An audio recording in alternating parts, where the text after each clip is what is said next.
Welcome back to The Explainer. Okay, we are diving straight into something incredibly powerful today. We're looking at Wilfrid Wilson Gibson's early 20th century poem, The Stone. If you've read it, you already know it's an absolute masterclass in raw, paralyzing grief and brilliant understanding. We're going to break down the profound psychological realities of sudden loss, look at the brutal historical truths of manual labor, and of course, dig into the fascinating life of the man who actually wrote it all down. Let's get right into it. We're immediately thrown into the shocking aftermath of sudden loss, and it's anchored by this haunting, repeated plea, "And will you cut a stone for him?" This is spoken by a bereaved young woman to a stonemason. It's just a simple, direct question, right? But it's completely hollowed out of all feeling. She asks this literally days after her lover is killed in a tragic accident. It sets this incredibly heavy, somber mood for the entire piece. Which brings us to Section 1, Grief Set in Stone, and the profound psychological reality of sudden loss. To really grasp the weight of this tragedy, we've got to look at how the poem explores the physical and emotional side of mourning. Notice the stark, chilling contrast Gibson draws. On one side, you have the mother of the deceased. Her grief is loud. She's openly weeping, expressing vocal sorrow, which is, what we typically expect. But then look at the young lover. Total, unblinking shock. The sources describe it as a living death. She doesn't cry. For 3 full days and nights, she doesn't even sleep or stir. It's this state of absolute, petrifying silence, where time just completely loses its meaning, and grief becomes, literally paralyzing. And that beautifully illustrates the central metaphor of the whole poem, a woman turned to stone. The stone is like this thread tying everything together. It's the actual cause of her lover's death in the quarry, it's the gravestone being carved, and it's the literal embodiment of her emotional petrification. Her entire identity is fossilized by trauma. The grief has just utterly shut down her ability to exist in the living world. Moving on to Section 2, the harsh realities of manual labor, focusing on working-class life in the early 20th century. Zooming out from that incredibly intimate heartbreak, the poem grounds us in a very specific, gritty historical setting. We're looking at the deeply hazardous environment of early 1900s manual labor.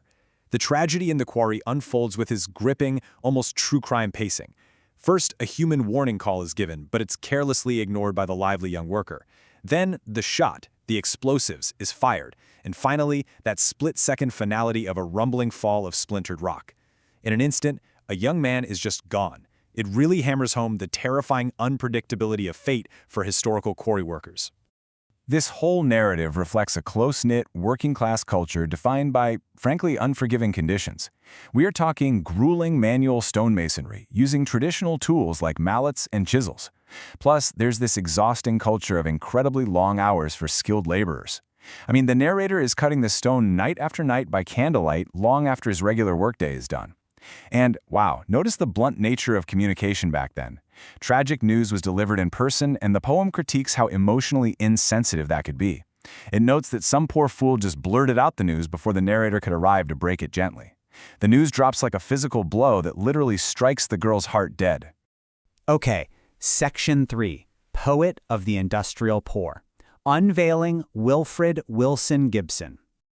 To truly appreciate this incredibly grounded focus, we have to look at the man behind the pen. So, while many famous poets of his time wrote from middle or upper-class perspectives, usually focusing on officer experiences or romanticized ideals, Gibson chose what he called the other ranks. He focused squarely on industrial laborers and the rural poor. He was an absolute pioneer in gritty realism, choosing to highlight how sudden tragedies and grueling labor devastated everyday working people. He basically gave a voice to the folks actually building and bleeding for the industrial world. Bringing us to Section 4, War, Georgians, and Legacy, the literary world of the early 1900s. Gibson's biographical standing is just as fascinating as his poetry. He was right at the center of massive literary shifts during the First World War era. You'll usually hear Gibson associated with the Georgian poetry movement. Now, this aesthetic favored simple language, a distinct Englishness, and a real celebration of rural landscapes and traditional crafts. But here is what makes Gibson so brilliant. He was rooted in this movement, sure, but he completely subverted it. He took that simple language and focused on rural crafts like stonemasonry, but instead of celebrating it, he used it to expose the grim, dangerous, and sometimes fatal realities of the working class. When we look at his influence, it's massive. Born in Hexham, Northumberland in 1878, he actually started writing poetry early on under the guidance of his older sister, and he became a huge deal, one of only 5 poets featured in all 5 of the famous Georgian anthologies. He was part of the Dimmock Poets community in Gloucestershire alongside legends like Robert Frost and Edward Thomas. He was super close friends with Rupert Brooke, who affectionately nicknamed him Wibson. And maybe most tellingly, his realistic, unheroic style earned him the profound respect of the greatest soldier poets of World War I, like Wilfrid Owen and Siegfried Sassoon. He was, without a doubt, a poet's poet. Interestingly enough, his actual World War I active service remains a captivating historical debate. Some records suggest he saw a brief frontline service, while other historians claim ill health prevented him from active duty, even though he tried to enlist 4 separate times between 1914 and 1916. But regardless of his actual combat experience, his ability to convey the unheroic, grim actualities of life and death profoundly shaped the war poetry of his peers. So, returning to our thematic thread in the stone, we hit the poem's psychological climax with this line: "The two of us were chiseling, together I and death."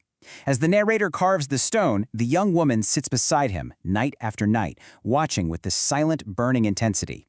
The narrator realizes death is an active, lingering presence in the room.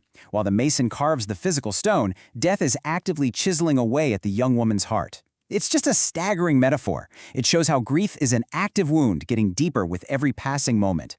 And then, the poem concludes with this devastatingly simple couplet. "Next night, I labored late, alone, to cut her name upon the stone." It's an absolute masterclass in understatement. It implies, without needing to spell it out, that the young woman's soul-killing grief has ultimately claimed her own life, too. Whether she died physically or her emotional death just became absolute, she is now memorialized in the exact same stone that marked her lover's end. Setting a stone above a grave was this vital closure ritual to mark a life. But here, the mason is left all alone, transformed from just a witness into a mourner himself. As we wrap up this explainer, I want to leave you with a thought. Wilfrid Wilson Gibson dedicated his entire art to memorializing the tragedies in the quiet dignity of the industrial poor. So, how do we, as a modern society, memorialize the everyday sacrifices of the other ranks? Who is carrying on Gibson's legacy today by telling the stories of the laborers whose lives, and sometimes deaths, literally build our world? It's a question definitely worth pondering long after the sense. Thanks so much for joining me to explore this incredible piece of literature. Keep analyzing, keep questioning, and I'll catch you in the next explainer.